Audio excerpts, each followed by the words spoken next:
See?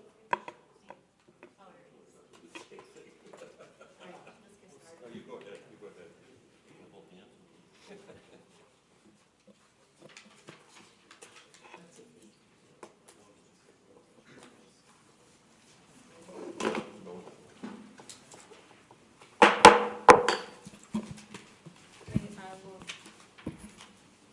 Call a special session to order for Eagle Mountain Community Facilities District Board.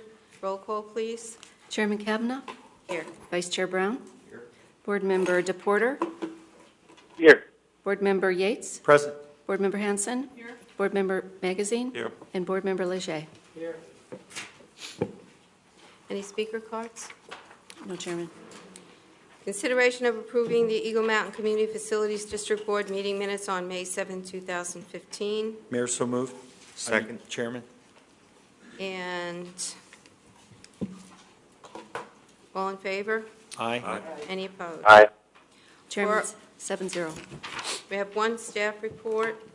Open the public hearing regarding resolution EMCFD 2015-02, approving the tentative budget as the final budget of the district for the fiscal year beginning July 1st, 2015 and ending June 30th, 2016. Ken? Mayor Kavanaugh, members of the council, the tentative budget for the Eagle Mountain Community Facilities District was approved May 7, 2015. The approval of this resolution will adopt the tentative budget revised to reflect the bond refunding as the final budget for the fiscal year beginning July 1, 2015. Its fiscal impact is $416,695. That's only for the boundaries of Eagle Mountain, the property owners within that. It's recommended to approve Resolution 2015-02. Any questions or comments from board members? Move approval. Any speaker cards? No, Chairman. Okay, then I will close the public hearing. Consideration of resolution EMCFD 2015-02 as just presented. Any further board discussion? Need a motion, please? Mayor, so moved. And a second. And all in favor? Aye. Any opposed? Aye. Chairman, 7-0. Okay, and can I have a motion to adjourn the special session? So moved. Second. All in favor? Aye. All right, and that special session is adjourned. Then we will open the special session of the Cottonwoods Maintenance District Board. Roll call, please. Chairman Kavanaugh? Here. Vice Chair Brown? Here.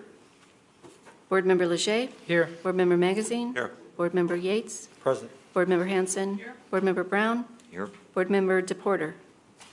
Here. Any speaker cards? No, Chairman. Consideration of approving the Cottonwoods Maintenance District Board meeting minutes of May 7, 2015. Motion to approve? Second. All in favor? Aye. Any opposed? Chairman, 7-0. Open the public hearing regarding Resolution CMD 2015-02, approving the tentative budget as the final budget of the district for the fiscal year beginning July 1st, 2015 and ending July 30th, 2016. Mayor, Ken? Chairman Kavanaugh, members of the board. The tentative budget for the Cottonwoods Maintenance District was approved by the board on May 7th. Approval of this resolution will adopt the tentative budget as the final budget for fiscal year beginning July 1, 2015 and ending June 30th, 2016. Its fiscal impact of $5,366. It only applies to the Cottonwood subdivision. Any questions or comments from the board? Any speaker cards? No, Chairman. I will close the public hearing. Consideration of Resolution CMD 2015-02 as just presented. Any further board discussion? If not, can I have a motion? And a second? Second. All in favor? Aye. Can I have a motion to adjourn the special session? So moved. Second. And all in favor of adjournment? Aye. All right, special session is adjourned. Now we go on to our regular session agenda. I call the meeting to order. Please stand for the Pledge of Allegiance. Pledge allegiance to the flag of the United States of America and to the republic for which it stands, one nation, under God, indivisible, with liberty and justice for all. Please remain standing for the invocation. Reverend John Lescalet from the Anglican Church of the Atonement. Thank you. Please pray with me.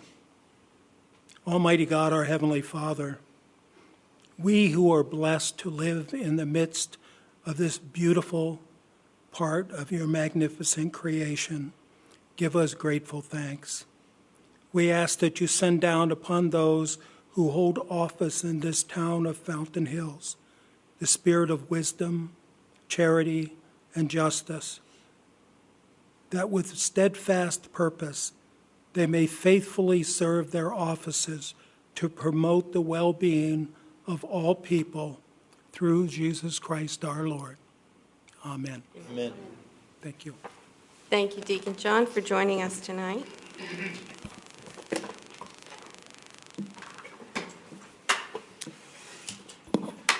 And now,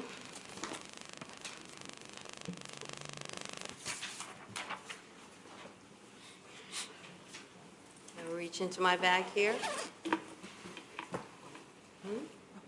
Roll call? Roll call first. Mayor Kavanaugh, Here. Vice Mayor Brown, Here. Councilmember DePorter, Here. Councilmember Hanson, Councilmember Yates, Present. Councilmember Magazine, Here. and Councilmember Leger.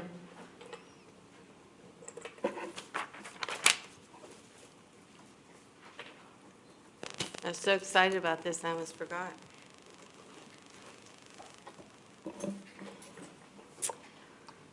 Ken Buchanan. Ken, surprise. I love surprises. We have a very devious staff. Did you know that? Oh, yeah. Yes, I do know that. We're going to be presenting you with this plaque, which says, "In gratitude for excellence in leadership and service to the community as town manager of the town of Fountain Hills, March 2012 to June 2015. I thought we were going to do it next meeting, but then you turned it over to the new manager and you thought you were going to get away with this. And we have Mrs. Buchanan in the audience. Surprise.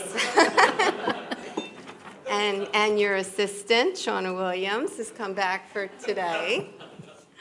So I have something to say, and then I'm going to open it up to the council. Ken, it has been a great honor and a privilege to have worked with you since I became mayor of this beautiful town. Your knowledge and expertise from your 40 years of experiences have been invaluable to me, to the council, and to the staff. I have spent many hours sitting in your office where we wrestled the important issues of the day, but always ending on a note of optimism, that no matter what was thrown at us, we could handle it together. I don't think there ever has been a time when I didn't feel confident in your decisions and fortunate that you were managing our town. Your professionalism has always been beyond reproach. I'm really going to miss all those great stories of yours about the history of Arizona that you lived through, about the railroads and the ranches and the farms and the water rights, and probably a lot more about cows than I've ever wanted to know. I know that your desire to retire is bittersweet. I know how close you've become to the staff and the council, and that after 40 years you will miss the job just a little bit. But the sweet part is that you will have lots of time for your family and those beautiful grandchildren, and time to do all the things you've always wanted to do but never took a vacation to do them. So on behalf of the council and our staff, I want to wish you a wonderful retirement. We will miss you more than you know. I'm so glad that you're making Fountain Hills your permanent home, and I know that even though we won't be colleagues anymore, we will always be friends. So instead of goodbye, I'm just going to say, see you around. Thank you, Mayor. Let me open it up to Vice Mayor Brown. Absolutely. Thank you, Mayor. Ken, it truly has been a good 3.5-year run. I've enjoyed so much working with you, working through the problems with you. And I, too, have to agree that your stories are outstanding. The 40 years of history that you brought to this town is truly appreciated. More of them being tall stories, right? And I enjoyed just this evening hearing your travel plans to go to Salt Lake City through Santa Fe. I think that's a real wise. Good idea. Just short trip. But I hope you have safe travels as you travel across America. Thank you. Cecil? Thank you, Mayor. Can I too, to echo what an honor it is to have worked with someone of your caliber and experience, and I appreciate being a first-term council person to have someone such as yourself to rely on. And I really want to thank you for teaching me how to pronounce Casa Grande, because I was mispronouncing it all these years. Yes, you were. And I do want to share this guy is like the mafia. There's not a municipality that I don't go to that as soon as I say I'm from Fountain Hills, they say, do you know Ken Buchanan? And sure enough, he is known throughout the state and very well respected. So likewise, I really appreciate the opportunity to have to work with you. Look forward to seeing you as a resident and enjoying the good times. Thanks, Cecil. Thank you. Nick? Thank you. Thank you, Mayor. I just want to say I love Ken. Ken's fantastic. For me, just like Cecil, this being my first run, he's been a wealth of knowledge. He's a really cool guy to hang out with, listen to his stories, and learn from. And I just want to thank you, Ken. I hope we could also stay in touch. Thank you, Nick, sir. go Sun Devils. I go Devils. Who wants to go next?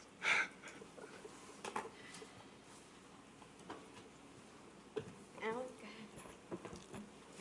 ahead. Ken, I've had the pleasure of working with you for several years now as a member and then chairman of SPAC, and now 6 months on the council. And I just want to say it's hard. I'll just be repeating what everybody else said, but it's been a tremendous pleasure working with you. You're about as hardworking and dedicated as any professional I've ever seen in any walk of life, even to the point where a lot of people don't know it, but you know, as I do some of the fairs and so on, and you're walking around making sure the grass is watered properly and other things are taken care of, and this is on the weekends. And what the mayor said about never taking a vacation, I know is true. You've worked yourself to the bone. And I want to thank you for your support and your humanity. You really seem to care, or you really do care about the citizens. You're very supportive of the staff and the council. And you're just a wonderful guy, and I've enjoyed working with you, and I hate to see you go, but I understand why. Thank you. Ken, it's been a pleasure to work with you, and our one-on-ones have always been interesting. We've always had some awesome conversations, and they have been conversations. I think in addition to thanking you for all you've done, I think we also have to recognize and thank your other half, because it takes two to tango in this particular business. You know, we've all had an opportunity in our careers to interview folks, and oftentimes there's a discrepancy between what people say in the interview and what people actually do and how they behave in the job. And it was a pleasure being involved with the group that interviewed you, and you have basically paralleled what you said would be the focus, what you would do, and you've taken those actions. And I know how much you love hearing all this because you're such a humble man, and that's the other part that I really appreciate about Ken. He's humble.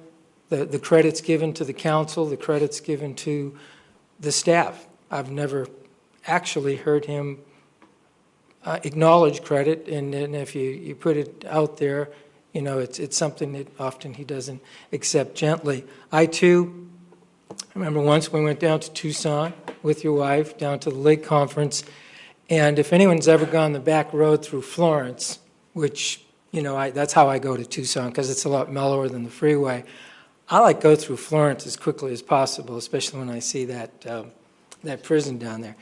And Ken reminded me that was his stomping ground, so Debbie and Ken took me on a tour of Florence, and man, it's a pretty cool place down there. And last but not least, talking to Nick about the Sun Devil thing, I always make a point of bringing my U of A red little booklet, and it's always right here just to irritate the heck out of Ken, and it usually does. So bear down, Wildcats. Thank you, Ken, for all you've done. I always thought it was fall down Wildcats. There you go.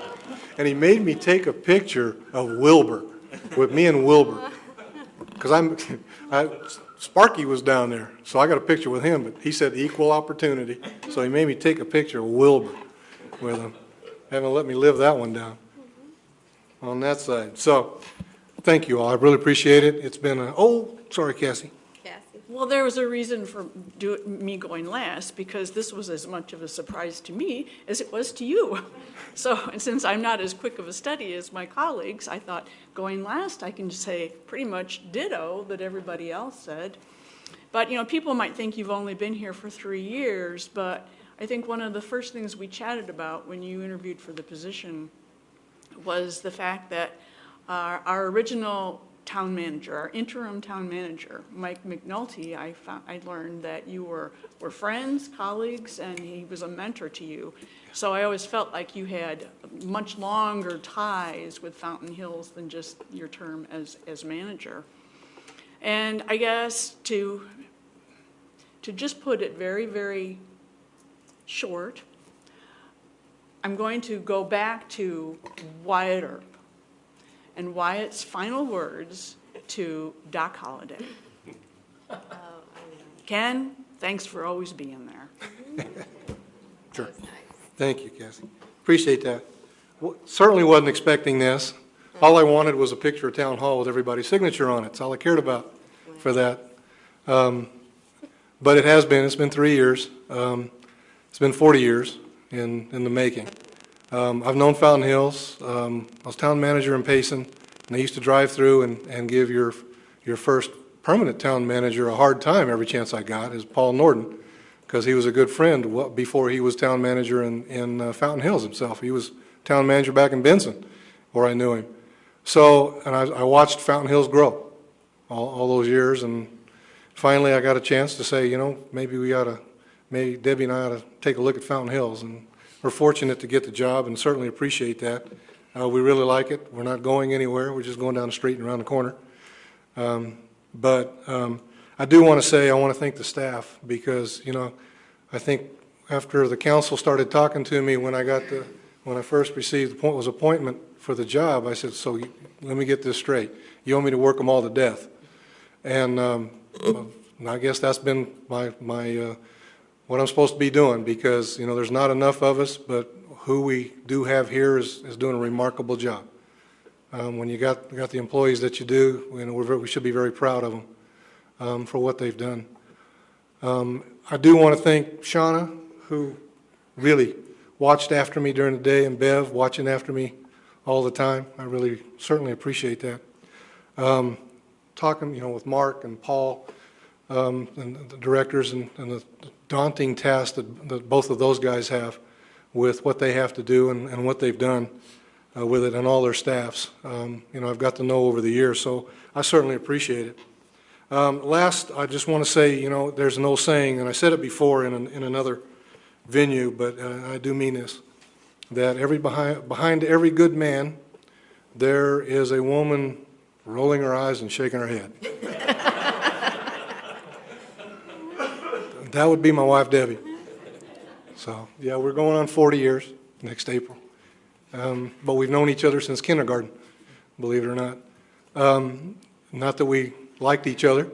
That came later, much, much later on that. But she kept the home front while we were always, I was always on the job with it. But I really appreciate that. So, yeah, this is my last meeting, and you're being turned over to good hands with Grady Miller.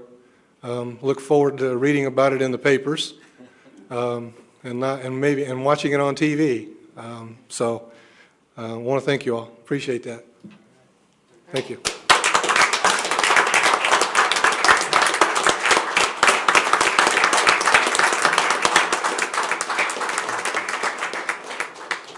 Shauna with a Kodak moment. Do you want us up here, like everybody?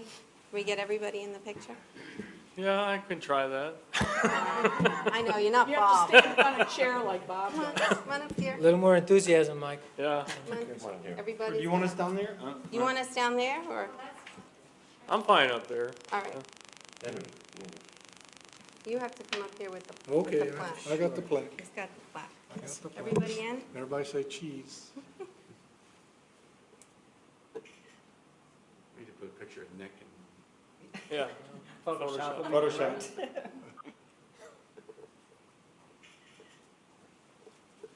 Thank you, Mayor. Appreciate it. Thank you. email today. Thank you. Appreciate it.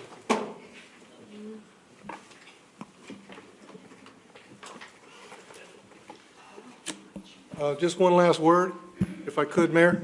Debbie, you can go home now. There's a story behind that, because she hadn't come to very many meetings throughout my career, and she came to our first meeting here when my contract was being approved and being appointed, and I was the last on the agenda. And we still lived in Casa Grande at the time. And all the way home, all I heard was, I'm never going to another council meeting. And it was about 10:30 at night after that council meeting was over. Thank you. Yeah, it was. Thanks, Debbie. And thank you to all the staff for sneaking behind his back and doing this. He had no idea, so. And I'm gonna get Grady, Shauna. I'm going to get even Monday. Okay, all right, getting back to where we were. All right, economic development.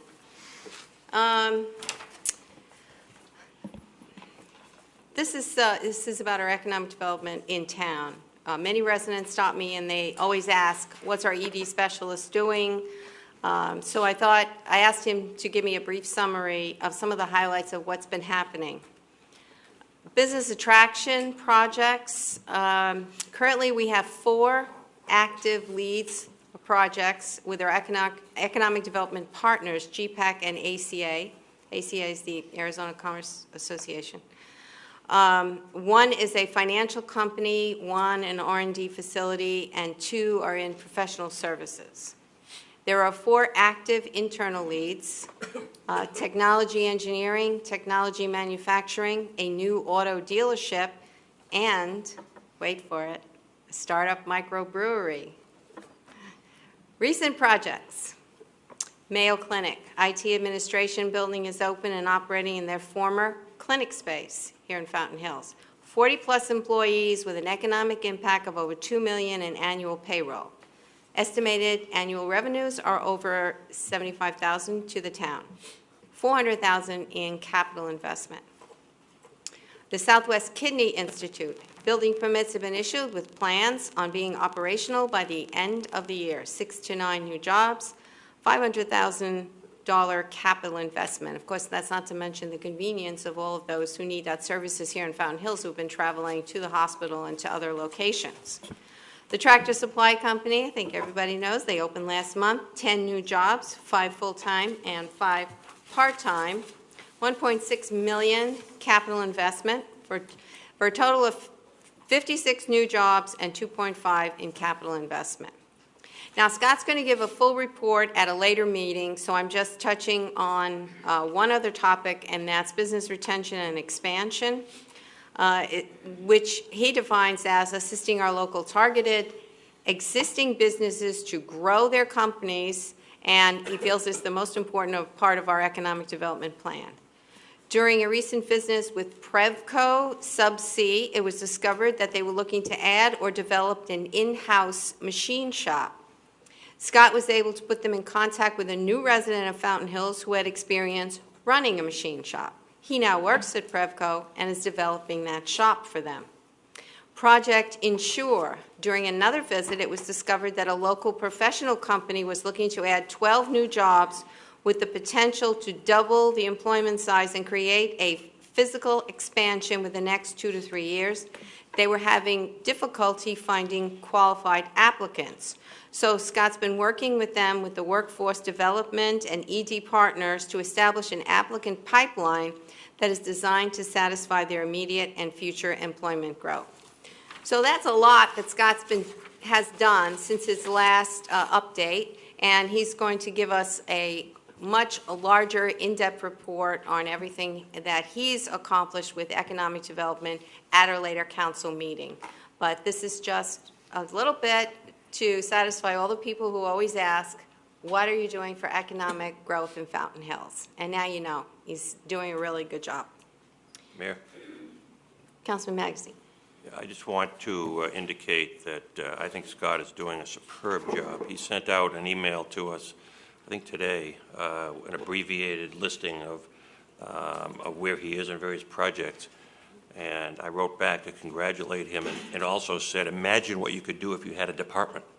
I mean, he's doing this all by himself, which is really astonishing. I think he's been to the Ken Buchanan School of Hard Work because he really does work hard, and he's been, more important than working hard, he's been successful, and I think it's terrific. Great, thank you. Mayor? Nick, Councilman Porter. Yes, I just wanted to quickly just echo what Councilman Magazine said, that Scott was kind enough to get me in contact with John Head, who's the owner of Prebco Subsea, and we've been in contact quite a bit because they had some workforce needs. They needed to hire some engineers, and we've been helping them through ASU, the Fulton School of Engineering. They hired a recent ASU mechanical engineer graduate. They're looking to hire another engineer that's just getting out of the Navy. He's currently a naval architect. And this gentleman, Mr. Head, he loves Fountain Hills. He loves working with Scott in the town. He can't say enough good things about it. But he's been flying these potential employees out to Fountain Hills, showing them around, and they've all dedicated to move to Fountain Hills as well. So we're getting not only all this great work from Scott, but we're adding these high-paying jobs and new residents, which is a huge, obvious value to the town. So I just wanted to applaud Scott for all that work as well. Great, thank you. All right, then I will go on to the call to the public. Do we have any speaker cards? No, I'm here. Okay. And next, we have 4 items on the agenda. Can I have a motion to accept them as written? Mayor, so moved. And a second, and I need a roll call vote for these. Mayor Kavanaugh? Here, yes. Councilmember DePorter? Aye. Vice Mayor Brown? Aye. Councilmember Yates? Aye. Councilmember Hanson? Aye. Councilmember Magazine? Aye. And Councilmember Leger? Mayor 7-0. Thank you. And now I will recess the regular session and convene the special session. I need another roll call. We're all here, but Mayor Kavanaugh? here. Councilmember Brown? Here. Councilmember DePorter? Here. Councilmember Yates? Present. Councilmember Hanson? Councilmember Magazine? Here. Councilmember Leger? I'll open the public hearing. Public hearing regarding Resolution 2015-13, adopting the tentative budget as the final budget for the town of Fountain Hills for fiscal year beginning July 1st, 2015, and ending June 30th, 2016. Ken?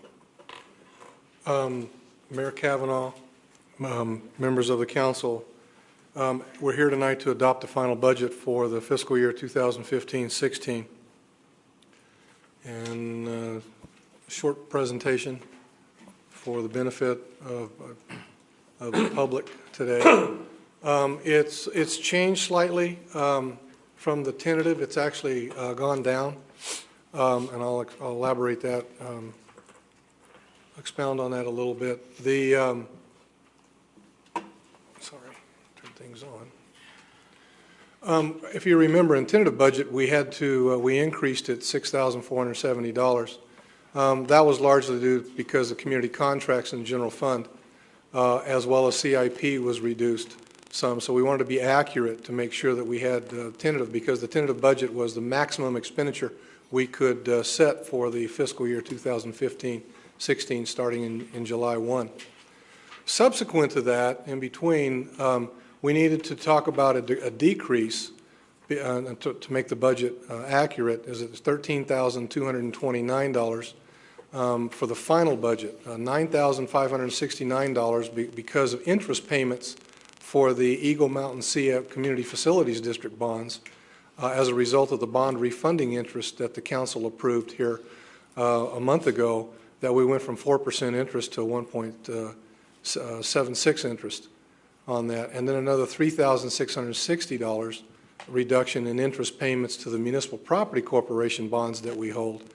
As a result of bond refunding, the interest rate went from 3.25 to 1.62. So there's some reduction because of the bond savings that we had on those refundings. As you can see, over the past 6 years of the budgets, they've been up and down largely because of the capital expenditures that we have during each respective fiscal year.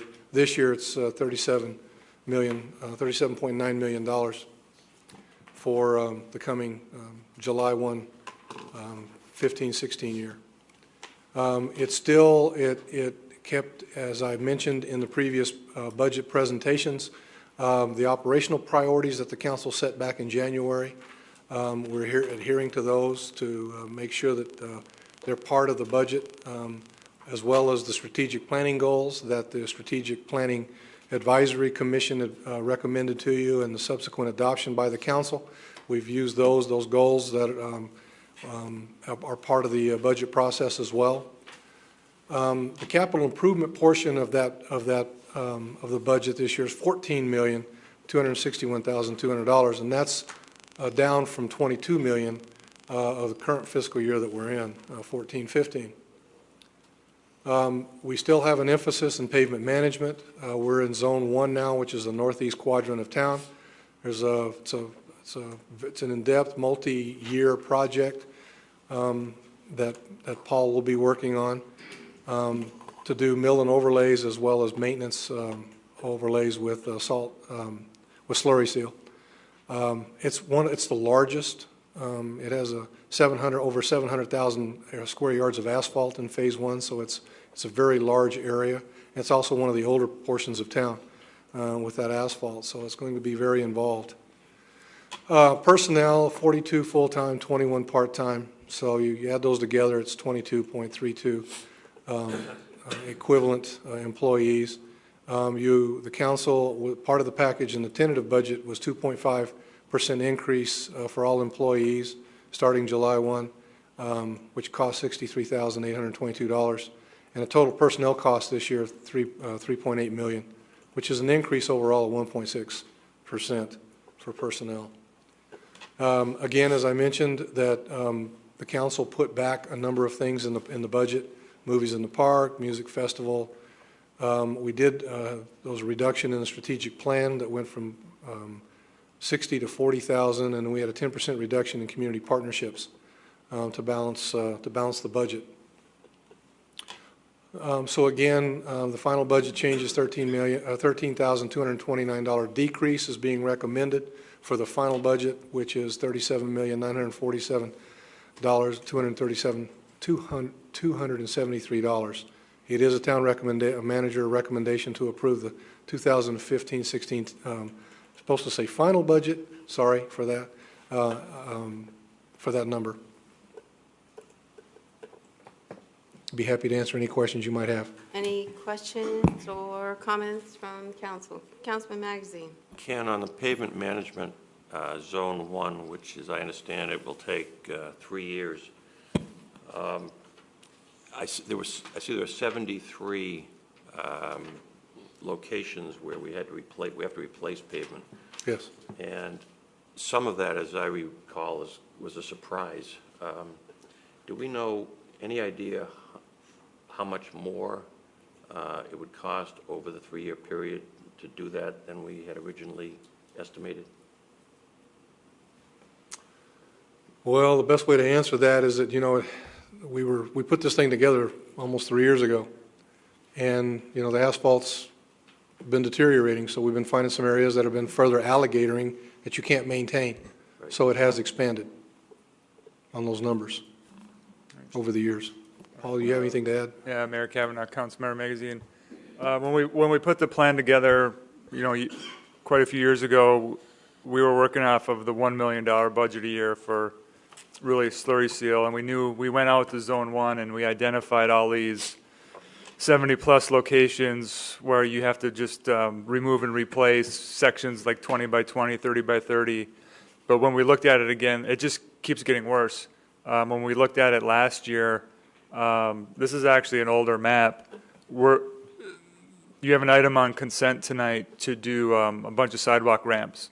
So we have to bring those up to ADA compliant. So the plan for next fiscal year is to go in October during the school fall break, and we're going to mill and overlay Fayette from Fountain Hills Boulevard to Bainbridge. So that's in front of like the elementary school, El Pueblo, Grande. The Pepperwood is falling apart, parts of Del Cambre. So we're going to look at, the city of Chandler did a mill and overlay contract, which has some very good pricing. So we currently have that contractor coming out and giving us pricing for those roads. We think it's in about the $1.5 million range. So we're using the $1 million of pavement management fund this year, plus pretty much wiping out all of our HERF reserve to go in and do those. And then next year, we're going to have to go and hit all those little areas, and then also hit anything we can't fit within the budget or gets worse and needs to be done. So Zone 1 is going to be a minimum of 3 years, possibly 4. When you say possibly 4, that starts to get at my next question, which is obviously the costs have been going up. And so when you figured 3 years, when we assumed it would be 3 years for Zone 1, we were assuming $1 million a year plus whatever HERF money we had, correct? Yeah, we originally assumed 2 years, and then for slurry seal, it takes a minimum of 2 years at $1 million just to do slurry seal. Then when we looked at it closer, we got closer to the project, we started looking at the pavement and said we can't put slurry seal on that road; it'll just fall apart. So we kind of reanalyze every year. So is it fair to say that, given what you're finding, the deterioration, given the additional work that needs to be done, the additional cost, we're likely to go into a 4th year, which then puts everything else, every other area behind, and the costs go up there?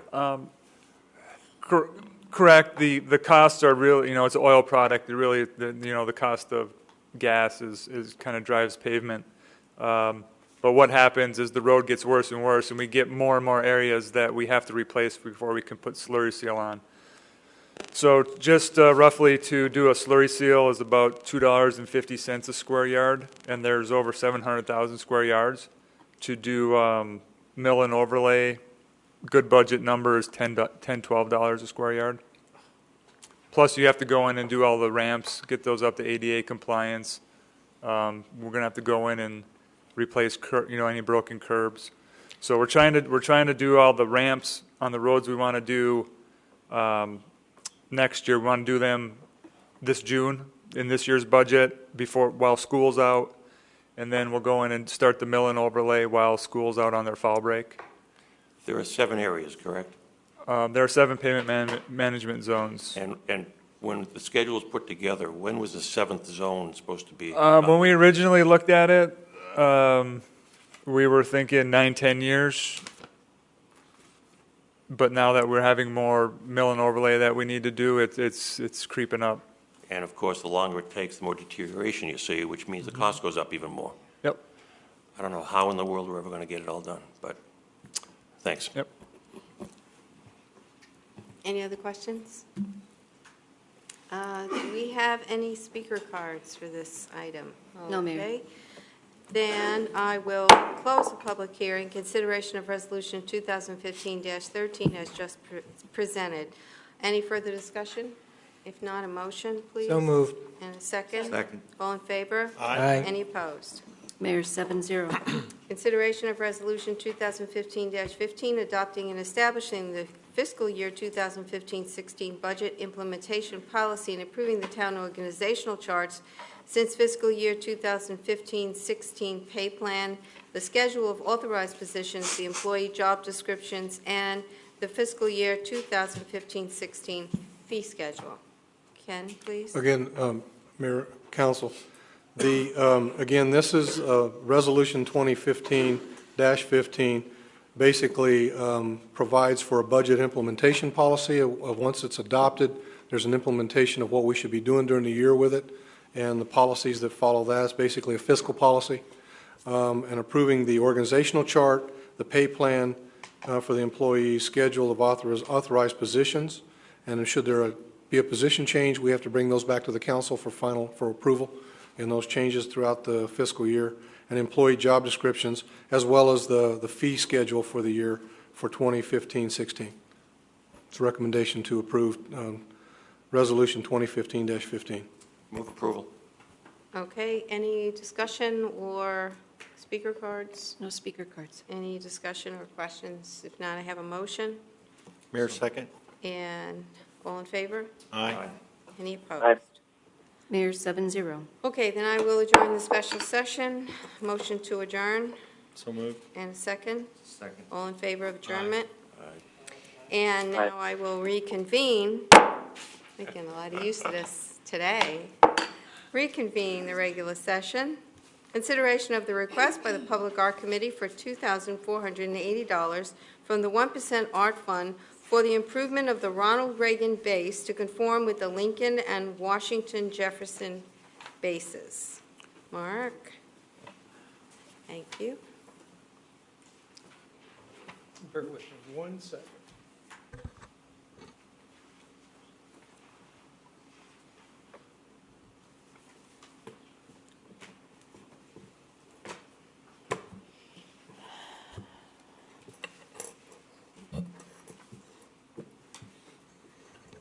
Mayor Kavanaugh, members of the council.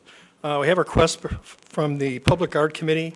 As you can see on the slide here, when the Reagan base was installed, there was basically just a concrete pad put in place to facilitate the placement of the bench that Reagan is leaning on. The request from the Public Art Committee, and Sandy Thompson from the Public Art Committee is joining us this evening in case you have any questions. The commission is requesting that the area be changed so that it's more compatible with the previous pads that were placed in pavers. This is the closest one to the Reagan statue, which is the Lincoln one. And then to the left of this are the pieces that just went in recently. Both the Washington and Jefferson piece were also had pavers placed underneath them. So they're requesting the funding of $2,480 to come from the Public Art Fund, 1%. So With that- this is for the pavers, this is not for what he has this foot on, the bench? Correct. That would not change. Basically, the only Okay. thing would change was the concrete pad underneath it. Okay. Any questions for Mark or for, Madam Mayor, thank you. Just for the record, Mark, give a little bit that the Public Art Fund is it's not taxpayer money, it's Correct. development funds that are set aside.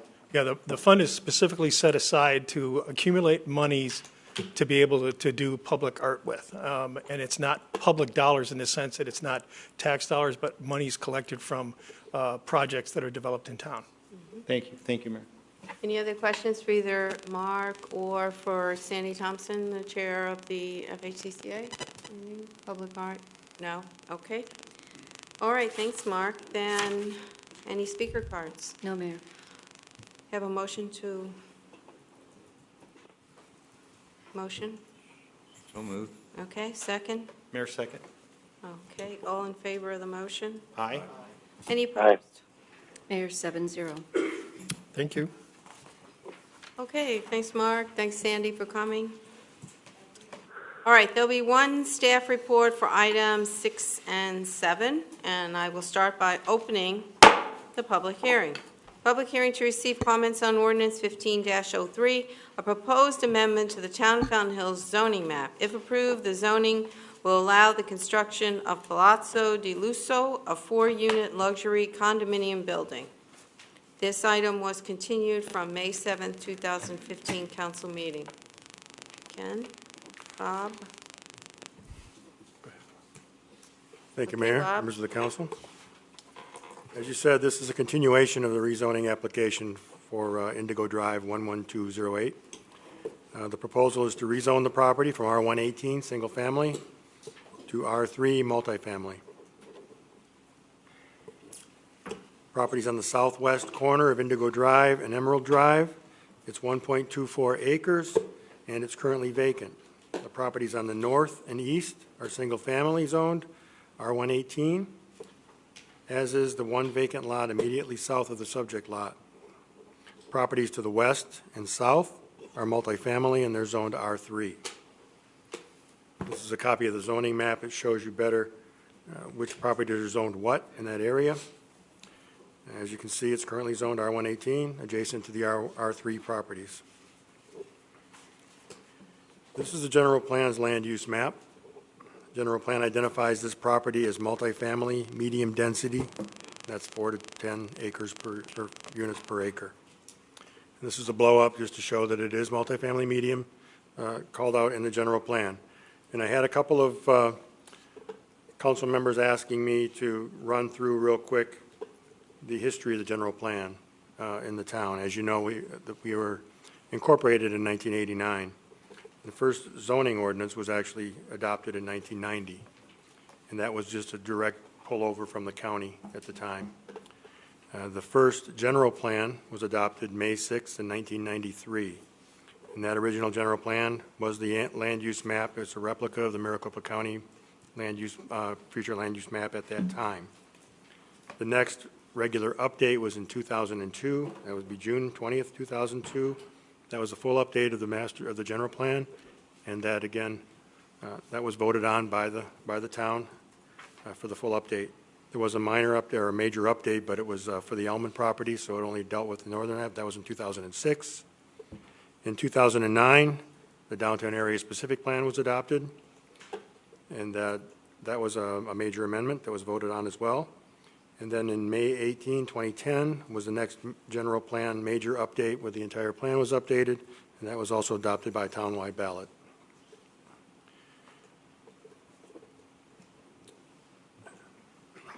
This is a site plan for Palazzo de Lusso, a 4-unit multifamily building. Has a circular driveway off Indigo Drive. That comes in here and here. It's a circular driveway. There's guest parking in the front. There's a ramp down underneath the building for the resident parking. Building's 2 stories in height, or 2 stories, 30 feet in height. Has a 6,792 square foot footprint. There'll be 2 units on the ground floor and 2 units on the second floor. Each 3-bedroom unit is approximately 2,700 square feet. The project is fully parked and fully landscaped and does comply with the town's development guidelines. At the previous meeting, council asked the applicant to revise the building elevations to look less California and more like it belonged in Fountain Hills. The applicant has done this, and what you see here is the previous proposal on the top and the revised proposal on the bottom. Landscaping design will also be changed from the previous design to a design that uses low-water desert plantings instead. Currently, the property's R118 zoning is not consistent with the multifamily designation of the general plan. This proposal to rezone the property to R3 is consistent with the general plan. Planning and Zoning Commission forwarded a recommendation to approve this proposal. The staff also recommends approval, subject to the stipulations in the staff report. Thank you, Mayor. The applicant is present if you have questions. All right, any questions for Bob? Councilman Leger? Thank you, Mayor. Bob, you went through the history of the general plan from incorporation through the present. In each of those general plans, the designation, I just want to clarify this, the designation that was prescribed in the general plan for the lot in question was multifamily. Is that correct? That's correct. From the Maricopa County all the way up to today. All the way to today. Thank you. Any other questions for Bob? We have speaker cards. Yes, Mayor, we have 2. Barla Brower, followed by Bill Pape.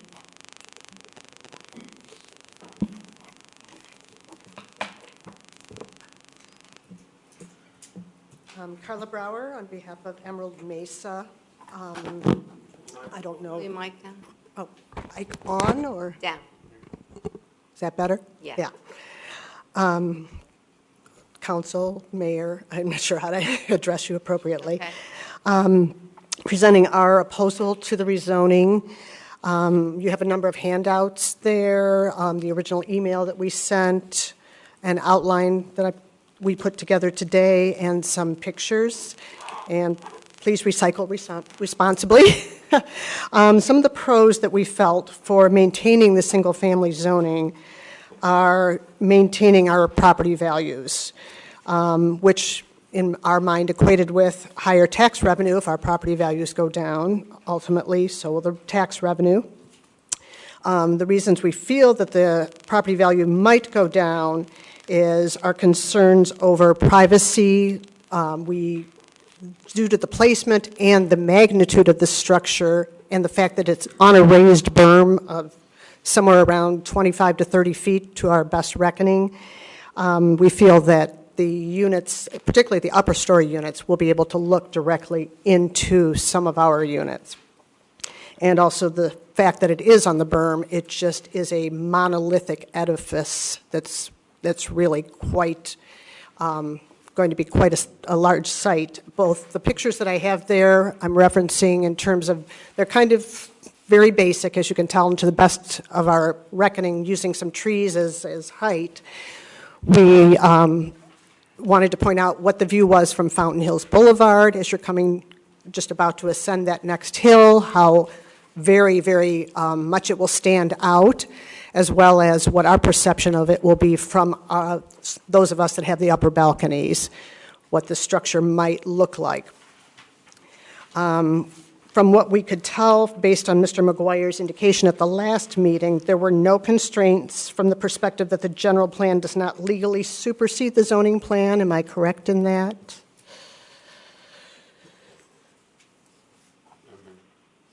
Andrew, what's that? It's okay. Is that not? Madam Mayor, members of the council, the general plan and the zoning ordinance are separate layers of regulation. A change to the general plan does not mandate a change in the zoning ordinance, so they can be inconsistent. A change in the zoning ordinance has to be consistent with the general plan according to the state law. Thank you. And point 3, we consider it would be a pro in terms of confidence and trust building for the council with your voting base. We want to know that the homeowners' interests are first and foremost, and that we all did our due diligence to make certain that we reviewed the zoning ordinances before we purchased property, knowing that that was vacant, and only to learn that the parameters could be waived to our detriment. While we empathize with Mr. Tully's expenditures of time and money, we just think perhaps it might have been prudent of him to look into the rezoning request before the purchase of the property.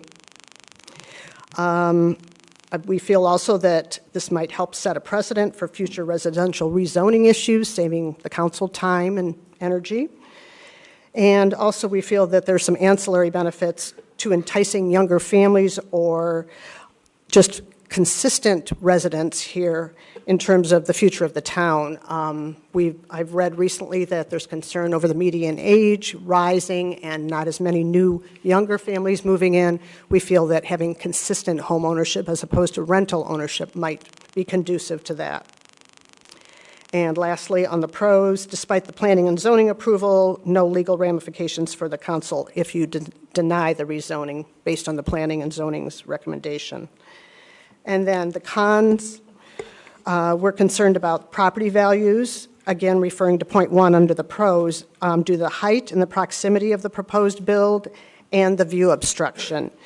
In particular, most of us that are on the upper level have panoramic views, as I pointed out in my email, of, in some cases, as far, we have the entire Four Peaks and then a panoramic view further to the north beyond that as well, which will be eliminated by this build. And privacy issues, point 2, again, due to the height and proximity, as I mentioned previously, we're concerned about the fact that these units, particularly on the second level, would be able to look right down into our homes. And number 3, concerns for no legal constraints on the number of units or the expansion potential of the proposed construction. From what I heard at the P&Z, they were not fully in favor of the rezoning until they added the caveat of a restriction of 4 units. I was told that was erroneous, though, as it came to light. Therefore, we're concerned that this project could blossom to a potential 12 units, despite verbal promises to the contrary, particularly if by chance Mr. Tully were no longer spearheading the project. And lastly, we feel that this would be a real show of faith and trust if the council were to put the interests of local homeowners first and foremost. So thank you very much for your consideration. That concludes my presentation. Thank you. And I did give Ms. Brower a little extra time because she is representing the Emerald Mesa homeowners, and 13 of them signed the letter, so that's why she got a little bit extra time. 3 minutes over? Okay. Okay, thank you. And also, Mr. Pape is representing the single-family homeowners, and he also has additional time.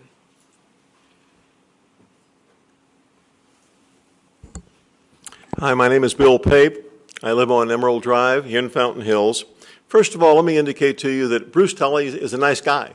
We have sat down with him. We have talked with him. We have talked over the phone. We have had meetings with him, essentially. So we have no problems with Bruce Tully. We have no problems with that building from the standpoint of its design or architecture and that sort of thing. So we're happy campers as far as that's concerned. We do have some problems as far as the size of the building is concerned. It's 14,000 feet of livable space. That's a significant building. It's 30 feet high. If you take a look at these chambers, I measured them the other day, and from the front of this podium right here to the back of that building is approximately 1,300 square feet. This ceiling is 12 feet high. We're talking about a building that's 11 times the size of these council chambers, and we're talking about a building that's 2.5 times as tall as these council chambers. That's a significant building put on a relatively small lot. There's been discussion about the fact that a single-family residence could be built on that same lot that could be of the same size, and that's absolutely correct. It could be. That would be permissible situation. However, that simply wouldn't happen. Nobody is going to build a $3 million single-family residence among condos or other single-family residences that are worth $1.5 million or less, essentially. So that's not going to happen. That's not going to be an issue. There are some issues of contention that we have. Basically, the developer has support for this project himself. He has no other support that I'm aware of. The neighbors don't want the project that own single-family residences.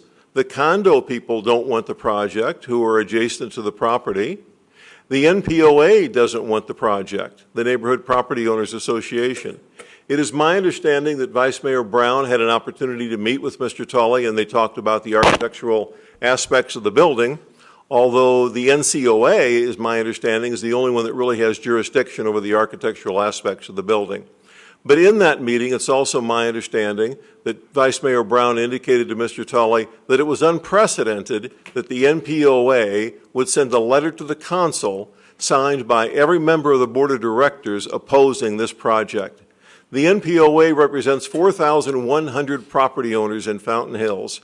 It is permeated throughout Fountain Hills. It's truly representative of Fountain Hills. And yet all 9 of the board of directors signed a letter opposing this rezoning. We think that that's pretty darn significant, quite frankly.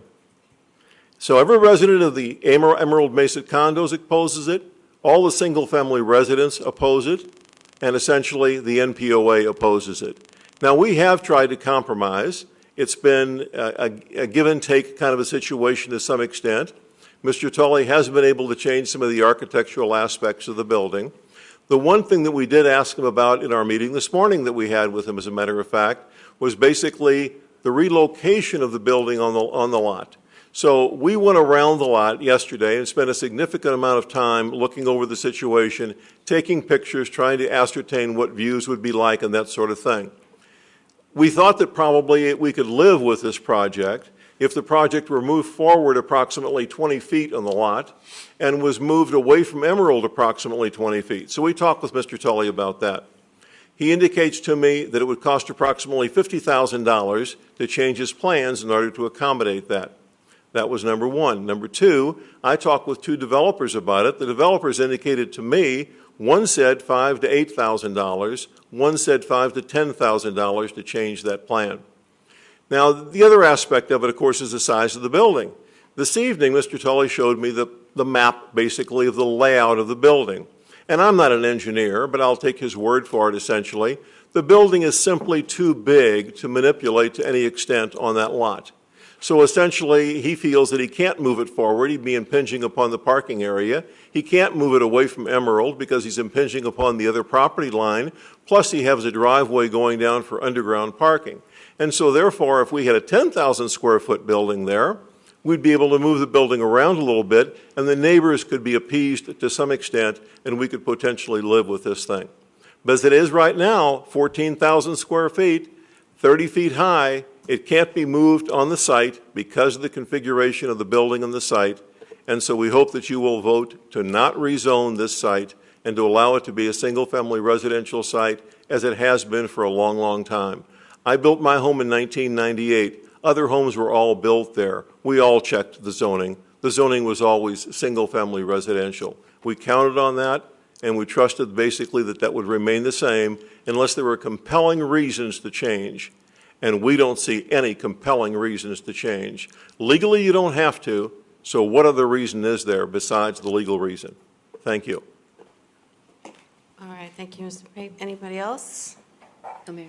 All right, questions from council or comments? None? Okay, I have a comment then. As per the last meeting, I was not in favor of changing the zoning, and I'm still not in favor of changing the zoning. Like Mr. Pape said, I think zoning is a trust factor. Whenever anybody comes to Fountain Hills and they say to me, I want to build a house or I want to buy a house, the first thing I say to them is check the zoning all around you. There are sites that they have designated for schools, future schools. Maybe they won't build a future school there, but something else is going to be built there. Just because you see an empty lot doesn't mean that's your view and it's going to be an empty lot forever. So go check your zoning. Do your due diligence. I tell people to do that. But if we tell people trust in what we have and then we just change it, these people have bought their homes, they've built their homes knowing that these two lots that are located here were going to be single-family homes. I know the condos built it, knowing that no matter where the single-family home is built on the lots, they're always going to have a view, and views, as we know, are very important in Fountain Hills. And if you walk the lot, and as I shared pictures the last time with the council, you can easily see that these particular lots where the homes are going to be is a lot closer to the single-family homes than it is to the condos. And the condos are on the main roads. This is on a small road. This is on a residential, small street that I think should remain as single-family. And I don't know what to tell people anymore. If anytime you come into Fountain Hills and there's a lot there and you say, well, it's a single-family, don't worry about it. You know, I remember when they changed the hillside ordinance, and on my street there was only one lot left, and then they changed the hillside ordinance, and that's the only house on the street that was able to go from end to end, that protrudes out over the wash, that infringes on the house that's now on the other side, that's not like anybody else's house. And that was changed after everybody else's house was already built. So I don't like changing zoning unless it's for the better. Nobody wants this as far as the neighbors, as far as the NPOA, and I was very surprised to get that letter from the NPOA. So just as I said at the last meeting, I do not like to change zoning once it's in place. I believe that people buy their property trusting the town that that's the way it's going to be, and then we just pull the rug out from under them. And I don't think that's fair. And I like fair. And that's my opinion. Mayor, Councilman Magazine? I just wonder if the applicant gets an opportunity to speak. Of course he can. I was going to give him the opportunity after the council. Thank you. Do you have any comments? No. Okay. Anybody else have a comment? The applicant would like to make a comment? Mr. Tully? Yes, please come up to the mic. We're going to make you get up and down again today. I don't mind that. I need the exercise. Okay. voice hasn't gotten any better since I last addressed you all, so please bear with that. I'd like to address several points that were made this evening, to the best of my recollection. Well, first of all, the meeting was continued. Councilman Leger asked for additional information from us, and we provided that additional information to all the points that were made to us in multiple meetings with neighbors, and I hope that letter was circulated to you all, and I hope that you have had an opportunity to read it. And after these comments, I would be happy to respond to any issues in the letter. The list of the two previous speakers was relatively long, and my memory is short, so I'll do my best to hit the points. But I want to, and I don't know that there'll be an order, but I believe that I'll certainly be dealing with factual issues. First, this whole smokescreen of devaluing property. We're building a $2.5 million structure that's going to be built to the finest building materials and the best of architectural design, with the most beautiful landscaping plan by the best landscaping company in Phoenix. We are not putting a trailer park here or 12 tilt-up units. This is going to be a high-end, very attractive project. That's a simple fact. Fact two, this issue that we're going to be looking down into the condominiums or apartments to our west, this is simply not going to happen. We're going to be at least 150 feet.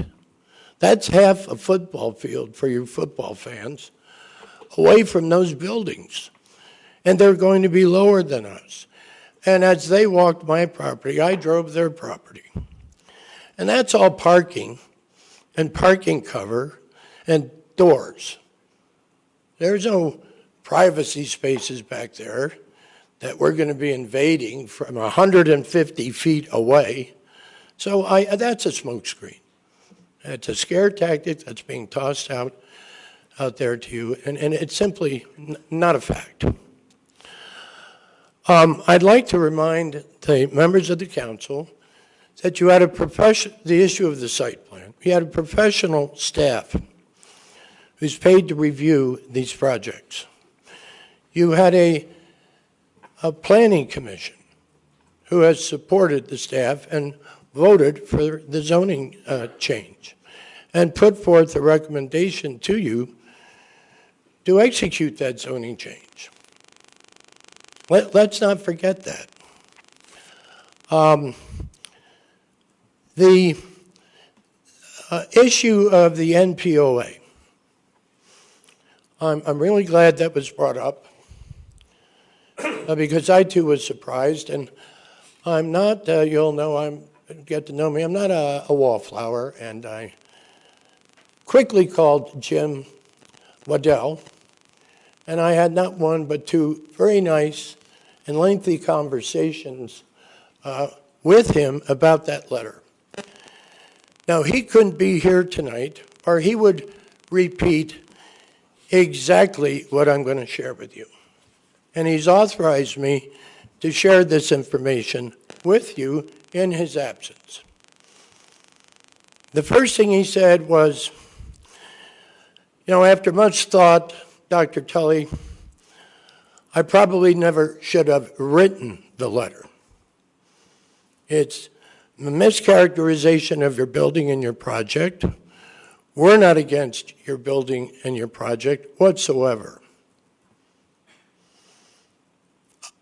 My architectural representative, committee rep, and I were just not going to be in town on the 4th of June, and we did want to comment, so we wrote the letter. And after reading it, I could see where it could be very misunderstood and looked at as an indictment of your project. It was never intended to be that at all. If anything, I responded to some pressure from some friends who were previous board members who happen to live in the neighborhood. And in retrospect, I probably never should have written it. We never had you over and we never invited you. We didn't take official board action and review your project. And I'd like to invite you, if the council sees good fit to pass your zoning, I'm inviting you to our board meeting next Wednesday on the 10th. And I want you to give a presentation to us. It'll be informal, no fees. I said, well, after that letter, Jim, I was concerned, given what your charter is, that I'd get a fair review. Oh, you don't have to worry about that. No, you will get a fair and impartial review, and we look forward to your submission. If any multifamily project were to go on that site, this is probably one of the best projects that the community could wish for. It's low density. You're building a beautiful high level unit, and you're attracting high-end residents to that part of the community. Now that's a quote.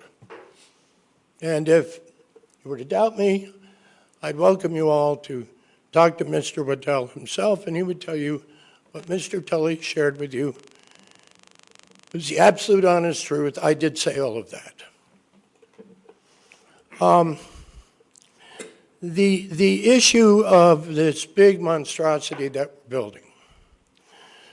You have zoning requirements that set forth setback requirements and open space requirements and on-site retention and detention requirements for any given structure that might go there. I'd like to take a minute to circulate this exhibit that I want to share with you in lieu of the fact that I didn't know of this issue of, and I'd like to point that out. We're talking about being fair and equitable. I appreciate the mayor's passion around that. But the biggest concern about my project from the neighbors was put to me at 10 o'clock this morning. Now, what's fair about that? Before a meeting that was to take place at 6:30 today. And then I was told, you need to respond by 4 on this. These people have known about my project for weeks. On every issue that they've asked me to respond to, I've responded in good faith and with best efforts. But to be told I need to totally recite my building,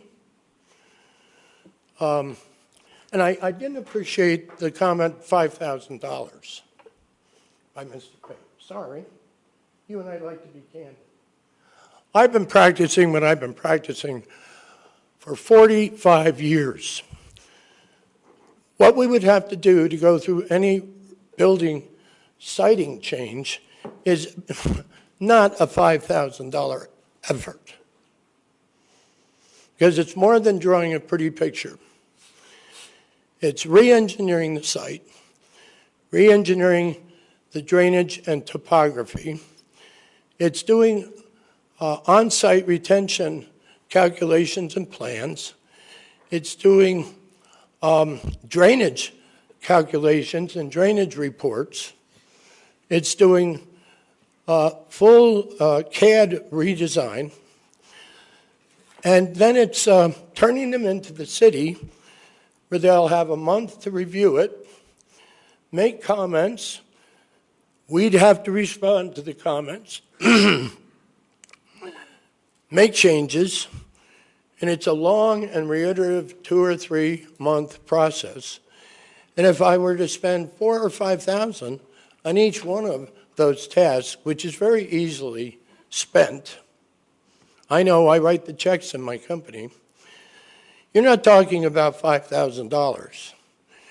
You're talking about $30,000 or $40,000 and 2 or 3 months of additional time. And that's if we could redesign the site. And this is very important to us, and I know it's a very important issue to you.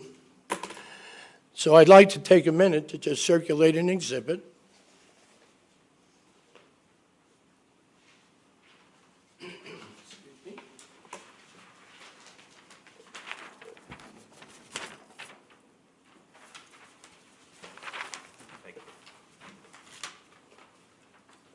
Mr. Tully, you could just hand the whole stack. And Yeah, we can pass pass it. it down. I can handle Keep one of them. Thank you, sir. Thank you.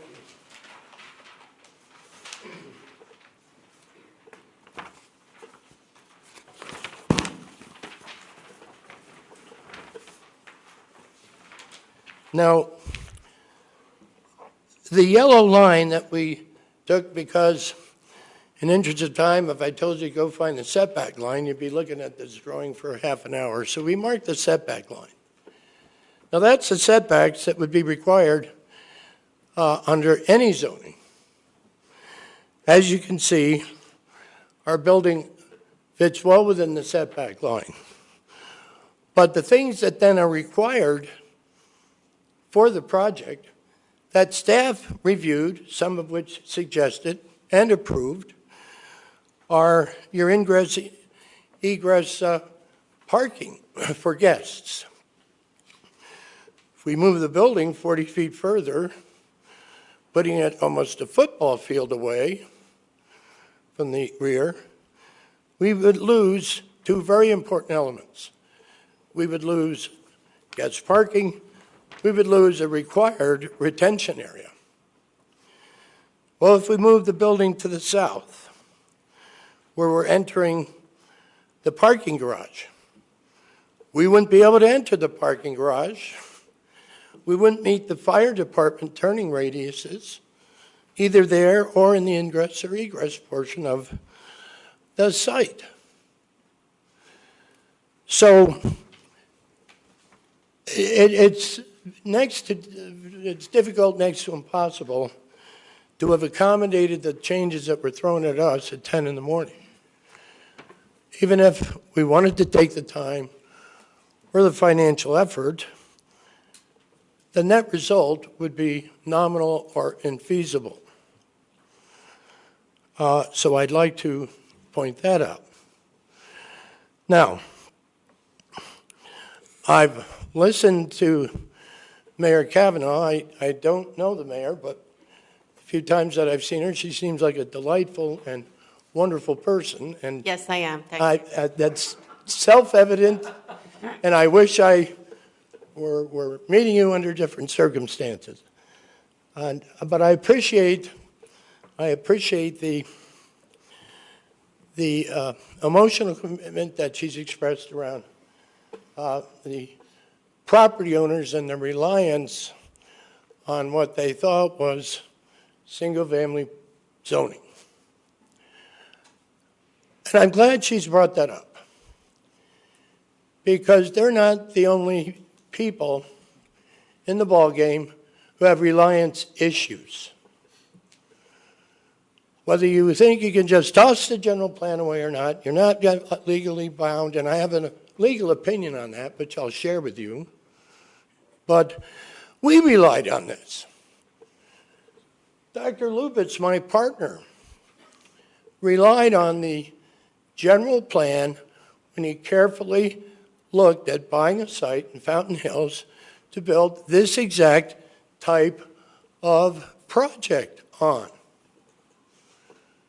He relied on the fact that if staff and the Planning Commission recommended a zoning change, that the council would do the right thing and bring it into compliance with the general plan that has been in place, calling that whole area multifamily R3 for decades. We relied on that. I wish and I would hope that someone in this esteemed group might find a way to show some passion about our reliance. And finally, oh, you can just change it or not change it, or even get rid of your mistake and change it back. This is a reliance issue that has legal consequence.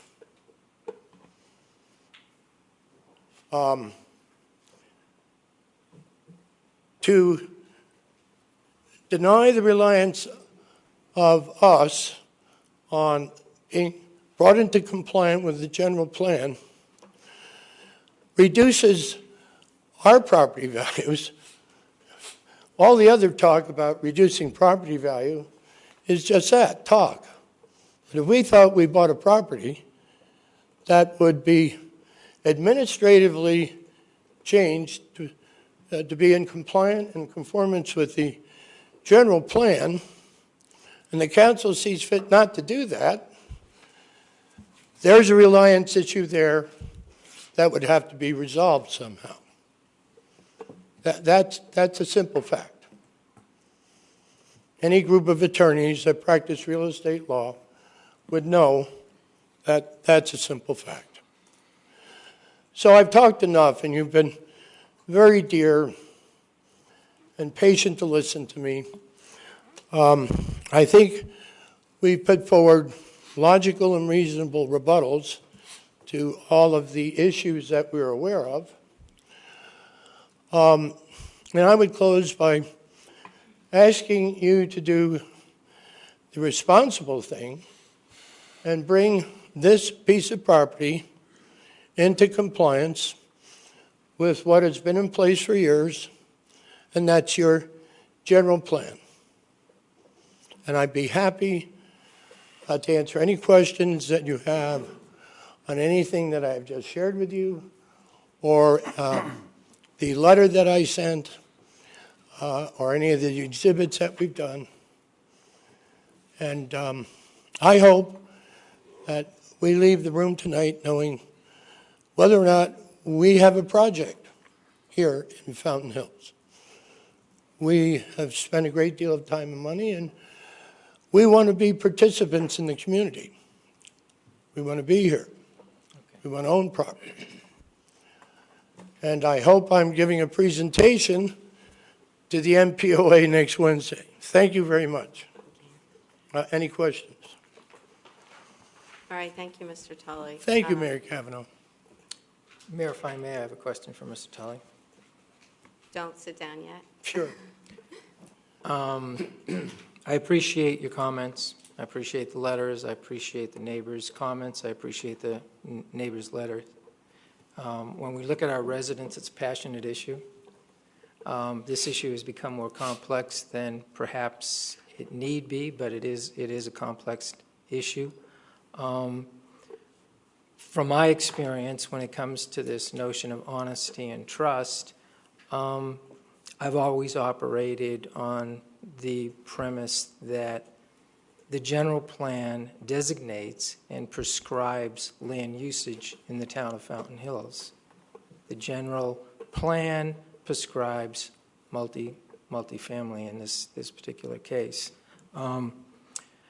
One of the things that I've tried to filter out from this whole discussion, and it's been discussed with me personally through letter correspondence, and I think we heard it again this evening, is this notion that if you are awarded the zoning, that you could flip-flop, that you could move from 4 units to 12 units. It's my understanding from doing some research that that's not necessarily the case, and we can address that later on in this discussion. And I know it doesn't hold water, but it's important for me to hear a personal statement from you. Absolutely. That you are committed, if it's approved, to this plan, and it's going to be limited to the 4 units as proposed. Absolutely. We have no intention, this is not a bait and switch, of building anything else on this property other than that wonderful project. Thank you. And yes, and I would also add, even if we did, and we don't, that new proposal would have to go through a totally new process, and it wouldn't get anywhere because the Planning Commission would look at it and see, You know, this is a breach of faith. I understand that. Thank you for answering my question. Thank you, sir. Thank you. Any other questions? Councilman Yates. Thank you, Mayor. Thank you, Mr. Tully. First and foremost, it's been thrown out there, I don't think anyone up here doesn't have the residents first in their mind. I mean, that's the whole reason you become a council person in this time. It's not the tens of dollars that we make to do this. It's to help the town. And I do want to thank you for taking the time, because we did put you through another one at tabling this, and you did. On an aside, please don't bring up legal things and things of that nature. I'll get more into this. I support this, but when we start hearing that, then it just kind of taints the issue. I was only mentioning that because one of the previous speakers said there isn't any legal issue here. Okay. Had she not said that, I wouldn't have said a word about it. I'll take you for your word. That's the truth. Aside from zoning, just from a planning standpoint, if you really get a chance to go look around at neighborhoods, this is a perfect buffer. When you have multifamily at the street and then going right to single-family home, it's not the most advantageous situation. You want something to kind of transition, and you're absolutely right. A four-family home, and for all intents and purposes, this could be an owner-occupied home. I'm not saying you're going to do that, but banks and other folks look at this as a owner-occupied type situation. It's a different type of product. And on that note, that it is a different type of product, and I know you threw out there that you're kind of looking after your target market is the possibly the retired executive, things of that nature. Well, being in economic development myself, the type of product that folks are looking for, and you're going to hear this more often, this isn't urban core, but just the whole lifestyle of having a single-family home without having to worry about yard work, about all the outside type stuff. This fits in line, so this could go after the young professional, the young executive, the family. 2,700 square feet, respectfully, I know my parents, I know I don't want a home that big when I retire. It's just too much to clean, so I think there's some opportunities there. But overall, I think you've done everything we've asked from a planning standpoint. I've even asked the question from the folks who are opposed to this, that if it stays single family, would you build a single family home here? And most of them are like, well, no, because there's a multifamily right there, or well, maybe on this site, but definitely not the single family home there. So now there's kind of an opportunity thing here. Here is, the market is telling us, meaning you all, here's a project that we can do, that we want to do. We did our due diligence, and if we don't do it, now we're going to wait on something. And to everyone's point, I don't think the market's going to build a single-family home on this site. It's going to sit there. So for what it's worth, I am supportive, and I appreciate you and the residents. So thank you, Mayor. Thank you very much. Vice Mayor Brown. Are we still in the public hearing? Yes. Okay. So, Mr. Tully, I was the one that raised the red flag on the appearance of your building. I didn't like the California look, and you have done exactly what I personally requested, and that's put some color in it that is more fitting to the neighborhood. You've taken the grass off the face of it. You've had a local desert architect come in and do your plan for you, and I've studied it. And I understand why it's not in color, because that's another handful of money. I won't say $10,000, but it's a handful of money, and I understand that. And I have to agree with Councilman Yates that I don't believe that lot will ever accommodate a single-family home. No one's going to buy that home and build a home that's backed up to or sits between multifamily units. I was on the property from the last time we met. I've been on the property 3 times. I've walked the property. I've driven around the property until I've about ran out of gas, and I don't see that we're. Yes, you're going to block some views, some easterly views of the Emerald townhomes. That's a given. But somebody else is going to block it if you don't. And as far as the single-family residence, where this building is going to be placed, I think it is, as once again Councilman Yates said, it's probably as pleasant of a buffer between the multifamily and the single-family units that we can get into. And a little backup on the NPOA letter. I've been on the Planning and Zoning Commission as well as council for 15 years, and not one time, and I've sat through some extremely, extremely ugly hearings. I mean, uncomfortably ugly, and not one time did the NPOA weigh in any way or form on this. And I have to agree, the very first thought I had was, because I have been in front of the NPOA probably 24 times in the last 20 years. My concern is, will you be able to get a fair hearing from the NPOA? That was my very first thought. My second thought was, why would they be weighing in quite so heavily? You know, I wondered, well, is there a sister or a brother or a cousin, or is there a family member out there? Why would they be weighing in quite so heavily on something that they really shouldn't be weighing in on? And I would like to know that sometime. And I will probably ask Mr. Waddell what prompted this letter. But as you can see, I too am supportive of your building. I appreciate what you've done, and I'm supportive of it. Thank you, Vice Mayor Brown. Anyone else have any questions for the applicant? No. I can't let you come back up again. No, I think we've pretty much covered it. I think we've pretty much covered everything. And just for the record, I think your building's very nice. I think your landscaping is wonderful, and I think this would be a great thing for Fountain Hills. I just don't think this is the site. I think there's quite a few other pieces of property that it would fit, and it would have been more welcome in the neighborhood. Let me just ask Councilman DePorter. We don't want to forget about you. Do you have yes, any Mayor. comments? I don't have any comments this time. Okay. Thank you. All right, so Mayor, may I just put a footnote on Councilman Yates's comment?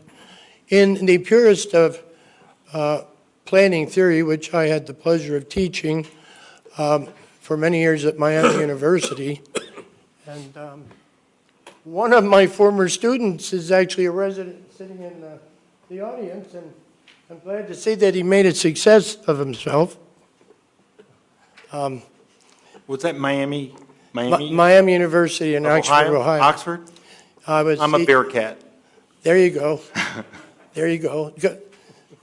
No, supportive, they're mutually supportive institution. Yes. I just wanted to say, in the purest of planning theory, this would be considered the perfect transitional zone use. You're absolutely correct. And finally, the market tends to speak. And that property has sat as a, quote, single-family lot for 30 years in a beautiful neighborhood. And if there was going to be a nice single-family house there, I would suggest that the market would have put one there. And it has not, for many of the reasons that Councilman Yates has expressed and that Vice Mayor Brown has also expressed and Councilman Legay has expressed. We are the right use under the general plan for this site, and I really ask that you consider our motion and pass our zoning. Thank you so much. It's been a pleasure speaking to all of you. can I just ask you one final question? Since the issue's been brought up that maybe families might move into this, I was curious, would you share with us how much the rent would be for one of these units? Well, I can give you, sure. I mean, you don't have to. Well, I don't have a problem doing it. I can give you more information you probably wanted, because I can give you the logic and rationale behind No, it. I just wanted a number. It's 8 o'clock. I just want a number. Between 4 and 40. I take it back. Between $400 and $4,500 a month. $4,500? Between 4 and 45. It pro formas at that to the return that bankers will look at when they're Okay, making just an investment number. loan. That's all. good. I know, you like to give complete I'm information. an And we do ex-professor. appreciate it, but thank you very much. Okay, we're done. Last little thing. There's We're not always age one more thing restricted. with you. We're not age restricted. Okay. We are not seeking HUD age restriction Right. limitations. So We got whoever comes, we're going to welcome with open arms under the HUD non-discrimination All right, Act. thank you. Thank you. Thank you. All right. Oh, one more. Just kidding. Seriously, or you? No, because I haven't had one yet. All right, one more. I think one of the things, I've gone back and forth so many times on this over the last few weeks, but something that Mr. Tully said tonight just kind of rang a bell when he said that this is such a desirous product to put on a multifamily site, which it is, because it's such low density. It's a very, very attractive building. I bet the insides are going to be finished to die for. But that being said, that it's still for a multifamily site. And the fact remains, it's still zoned as residential. And that's where I'm now stuck in having a problem, going back to the fact that when I first moved here, I knew about zoning. I had an idea of zoning, and that was before I had any involvement with government or public entities. But if somebody had said general plan to me, I would have gone, well, what's a general plan? So I kind of feel for the residents that, yes, why they might have checked the zoning because most people are familiar with zoning, but they're not with the general plan. So I'm really leaning towards not making the change, although I think it's a great product. Thank you. All right, if that's it, then I will close the public hearing. Consideration of ordinance 15-03 as just presented. Any further discussion? Yes, Mayor. Councilman I Magazine? just wanted to wait till you close the public hearing. I closed the public hearing. I too have gone back and forth, and I went back to the property before I came over here. That was I guess the second time. And I know I'm going to go in a direction that Councilman Yates doesn't want me to. But Mr. Tully, in the first hearing, near the end of the hearing, he used the word relief. And I think we all know what relief means. And that is the legal route. And I really sympathize with the people who live over there and the citizens. I honestly do. I don't know that I would feel any differently if I lived there myself. However, I'm really concerned that with the general plan having been as it has been for so long, that Mr. Tully makes a very good case about depending upon that. And I'm a little concerned about the issue of confiscation. I don't know what would happen if we turn it down and Mr. Tully seeks relief. It can go either way, I suspect. But if it goes in favor of Mr. Tully, then the neighbors are really going to be upset, because then lots of things can be done on that property that can't be done based upon what we're seeing today. I wouldn't want to roll the dice if I were a resident. Thank you. Any further discussion? I'd make a No? motion. Go right ahead. I move to approve ordinance 15-03, the proposed rezoning of property at 11208 North Indigo Drive from R118 to R3 is presented, and subject to the stipulations online, as well as one more stipulation. I would like to add the stipulation that's requiring this development of this project, which is a fourplex, as presented, be started within 36 calendar months of the council's approval. Mayor, second. All right, I have a motion and a second. Any discussion on the motion? Mayor, I do have a question. Councilman Brown, could you repeat the stipulation? Certainly. And then after that, Mayor, if I may, could I have an interpretation from our legal counsel? The stipulation, the added stipulation, is requiring the development of this project as presented, which is a fourplex, be started and be under construction within the next 36 months of the council's approval. Mayor, if I may, what is that in layman's term? Help me out with that. Mayor Kavanaugh, members of the council, the provision of Arizona Revised Statutes allows for conditional rezonings that are tied to a development of a specific plan as presented within a period of time. The statute allows you under those conditions to revert the zoning or to go through the process to revert the zoning if those time conditions aren't met. It's really similar to what you all saw in the Hemingway PAD just a couple of weeks ago, what you'll see again in an upcoming one. It's fairly basic language. It sets out the full process in the ordinance itself so that the property owner and anybody else who picks it up will know exactly what the process will be over that period. Mayor, if I may, just a follow-up question. So with respect to the conversation we've had about the residents' concerns, same concern I share, rezoning 4, 12, whatever, does that provide a safety net to ensure that 4 units will be? Madam Mayor, Councilmember Leger, it does. In terms of the expectations of both the town, the developer, and the neighboring property owners, the proposal tonight is what is being approved.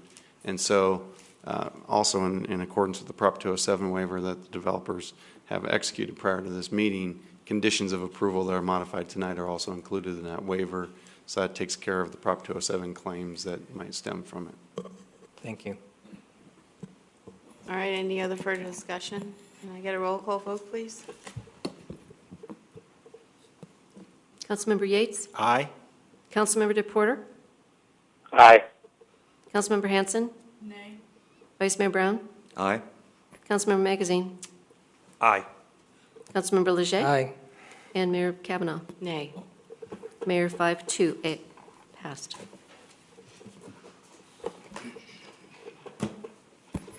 All right, go on to item number 8, consideration of a liquor license application submitted by Penny Gale Zimmerman, owner-agent of Norma Jeans LLC, doing business as Monroe's, located at 13014 North Saguaro Boulevard, Fountain Hills, Arizona. This is for a Series 12 restaurant. I'll just give everybody a moment to pack up and go talk in the hall. Okay? Mayor Kavanaugh, members Thank you all for coming for the presentation. Okay. And Ken. Mayor Kavanaugh, members of the council, all liquor license applications have a comprehensive review by the town of Fountain Hills. Everything from zoning to licensing to fire to building safety and law enforcement. And as you can see, there were in the application in your packet tonight, there were challenges with the application when reviewed by law enforcement, where there were noted inconsistencies in the liquor license application, as stated by their report. There's a letter from the applicant indicating that because the inconsistencies, they were going to withdraw the current application and submit a new one. This hasn't happened to date. The town of Fountain Hills is required to respond to the state liquor board within 60 days. The deadline is next week for that. The deadline, if we don't act on it, the town will be unable to intervene at the liquor board hearing or any future discussions of this current application at the liquor board. As a result, it's a staff recommendation to deny the liquor license application as submitted. I or Captain Letourneau with Maricopa County Sheriff's Office is here with us tonight to answer any questions you might have regarding the report and the findings. Captain, do you have anything that you could add, shed some light on this? Good evening, Madam Mayor and council members. I don't have anything to add. Ken cleared it up pretty good, but I can answer questions if anybody has any. Questions for the captain? No questions? No. All right, okay. Do we have any speaker cards on this item? No, Mayor. Okay, then I'm looking for a motion, and Mayor, I had a question, if I could, please. not of Captain, but thank you for walking up here. We haven't seen you up here much. You're Appreciate it. welcome. Good to see you up front every now and then. Okay, now you have a question? I do have a question. I've always, after I say, okay, we don't have any more questions, go right ahead. Well, I was trying to get your attention, and it's difficult sometimes. It's because Alan is a big guy. Okay. Sorry about that. Go ahead. Thank you, Mayor, I appreciate that. The liquor license process, if in fact we deny this request or this application, is that final, or who has the final say? And it's my understanding the liquor board has the final say regardless of what we say. Could someone clarify that for me? Madam Mayor, members of the council, that is correct. The liquor board takes the town's recommendation and then forms its own decision. Typically, if this moves forward for consideration and the town wants to oppose it, you should have someone at that hearing speaking on behalf of the town to oppose the license. Thanks for the clarification. Thank you, Mayor. Mayor. Councilman Magazine? I don't know quite how to follow up on that, but how do we assure that we do have somebody there? Based upon what I read, I don't think we should be approving this liquor license. So We'll have someone there at the board when they. And you'll be informed, okay. Yeah. All right, thanks. All right, then, I'm looking for a motion to, as directed by staff, to deny the, Certainly, Mayor. Or- Thank you. A motion to deny the liquor license application submitted by Penny Gale Zimmerman, owner agent of Norma Jeans LLC, doing business as Monroe's, located at 13014 North Saguaro Boulevard, Fountain Hills, Arizona. Second. all right, any further discussion? And there were no speaker cards? I think I asked you. All in favor of the motion? Aye. Any Aye. opposed? Mayor 7-0. Okay, all right, council discussion, direction to town manager, any? Yeah, go home. Enjoy retirement. One quick stop. Be happy to. And summary of council requests, recent activities, anybody besides me have something? I'm sorry. This time I've got, this, it's more like a, well, you'll know. I just found out something about Keith Kaplan, our court administrator, so I did want to report on that. On behalf of the town council and the staff, I want to congratulate Keith Kaplan, our court administrator, who a couple weeks ago received his Master of Science in Legal Administration from the University of Denver's Sturm College of Law. In addition, Keith was awarded the Outstanding Graduate Award as the student with the highest GPA that shows mastery of the subject matter. Congratulations, Keith. All right, from all of us. You see, that was worth it, right? You have to make him watch the tape. All right. There's nothing else. I ask for a motion to So adjourn. moved. And a second. All in favor of the motion? Aye. Any opposed? We are adjourned. Nick, drive safe.